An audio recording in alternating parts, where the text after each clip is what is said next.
ការរៀនបើកចិត្តនិយាយជាមួយខ្លួនឯងហ្នឹងមិនមែនជារឿងចម្លែកឬក៏គួរឲ្យសំណោចទេដឹងថាហេតុអីអត់មនុស្សយើងណាចម្លែកចូលចិត្តនិយាយជាមួយអ្នកដទៃប៉ុន្តែអត់ទៅចូលចិត្តនិយាយជាមួយខ្លួនឯងឬក៏អត់ដែរនិយាយជាមួយខ្លួនឯងទៀតអ្នកណាខ្លះដែលអត់ដែរនិយាយជាមួយខ្លួនឯងសោះតាមពិតទៅការនិយាយជាមួយខ្លួនឯងគឺជាការបើកចិត្តរៀនពីខ្លួនឯងស្វែងយល់ពីខ្លួនឯងហើយយើង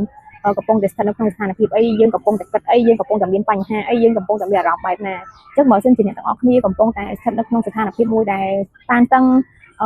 មានអារម្មណ៍ថាខ្លួនឯងជាប់គាំងក្នុងការធ្វើអីមួយឬក៏អត់ចង់ធ្វើអីមួយហើយឬក៏បាត់បង់ខ្លួនឯងខ្ញុំ recommend ឲ្យអ្នកទាំងអស់គ្នាចាប់ផ្ដើមរៀនបើកចិត្តនិយាយជាមួយខ្លួនឯងស្វែងយល់ពីខ្លួនឯងថា what going on what happened អញ្ចឹងណាតើមានរឿងអីកើតឡើងចំពោះជីវិតរបស់យើងហ្នឹងឯង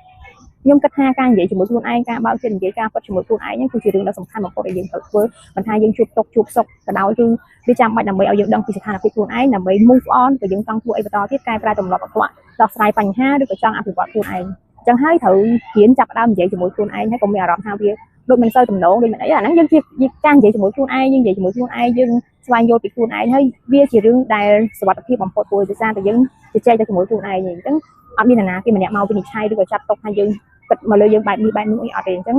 សង្ឃឹមថាអ្នកទាំងអស់គ្នាបើសិនជាមានអារម្មណ៍ជាប់គាំងឬក៏អត់ដឹងពីខ្លួនឯងអត់យល់ពីខ្លួនឯងអីសាករៀនបើកចិត្តនិយាយជាមួយខ្លួនឯងដូចយើងនិយាយជាមួយមិត្តភក្តិយើងអញ្ចឹងដល់ពេលដែលអ្នកទាំងអស់គ្នាធ្វើបែបហ្នឹងយូរទៅអ្នកទាំងអស់គ្នានឹងមានអារម្មណ៍ថា